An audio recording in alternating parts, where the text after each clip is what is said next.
In this devlog, we're going to be making a hammer for my game SCP Equestrian. Oh, you don't know what SCP Equestrian is? SCP Equestrian is a movement shooter that I'm currently working on that is set in the SCP universe. So last devlog, Trish sent me a menu soundtrack, as well as a level soundtrack for level 2. So I quickly put them in the game and it sounds pretty sick. Now I can't just allow you guys to listen to these tracks for free. You guys gotta work for it. So I made a level unlocking system. Oh, and by the way, I changed level names. They actually have a name related to the lore. Yes, there is indeed lore for this game. I bet you didn't expect that, huh? While I was developing, a speedrunner named Melon has somehow been able to complete the Abel boss fight in just 15 seconds. And I must say, that's pretty damn fast. He made use of shotgun swapping as well as grenade boosting at the start. He also speedrun tutorial level in 6.8 seconds. He also did the secret level in 10 seconds. This is a man that is holding multiple world records right now. And guess what? He uses a katana instead of the teleport axe. It's the revenge of the katana gang. I also showed a fellow YouTuber Starstalker my game, and this happened.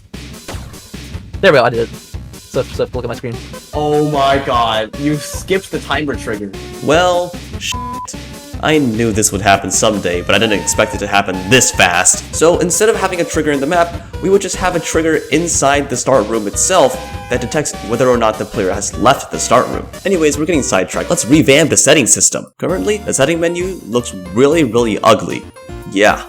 So let's make a modular one, and bam, it's done. Complete with a lot of settings, as well as a crosshair customizer to customize your gaming experience. Now we can see all sorts of crazy crosshair designs, which I am pretty excited about. Oh, and there's also keybinds, I guess. Now the game is looking kind of dry right now, so we gotta add some more stuff. How about some weapon abilities for all of the guns? For the stock pistol, we have a triple shot burst, gangsta style. And for the heavy pistol, we have 3 explosive rounds. Very great for movement. The shotgun can now shoot spikes, which will do continuous damage over time. And for the grenade launcher, I added a giant nuke laser. Definitely not from a funny robot game that starts with you.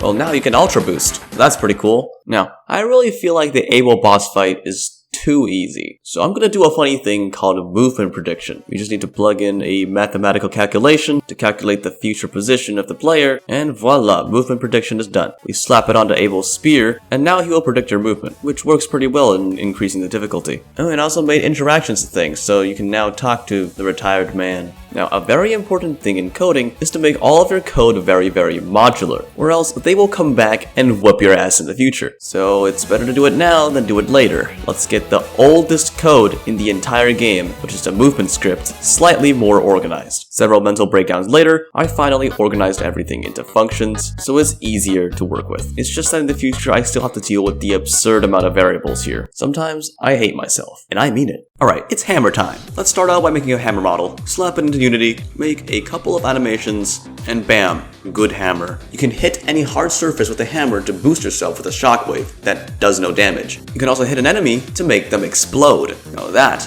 is what I call a boomstick. Since the hammer occupies the 3rd slot, which is where the grenade launcher is, we have to make it a combo tool. So what better way than adding cool little cylinders that deflect your bullets? When you right click with the hammer, you will do a slam, make an explosion, and spawn one of these cylinders. And when you shoot it with any hit scan weapon, it will bounce towards the nearest enemy, on whichever hitbox is the closest. Yes, I am not prioritizing headshots because I don't want to do that system right now. Actually, you know what? That system is freaking easy. So let's just do it like right now. Alright, just put a lot of code here and then we do some digital sorcery, aka just adding a priority system, and there we go, done. You know, always hit the higher priority targets. There's like literally 2 lines of code that I just did while editing this video. Why is this devlog so short? Well, because a lot of the progress is spent on improving the internal systems, and I don't think you guys want to watch a bunch of code. Well, I guess that is enough ballin' for today. I'll probably put this game on Steam sometime. If I do, there's going to be a link in the description. If there isn't a link, well, I haven't done it yet. Check back later, I guess.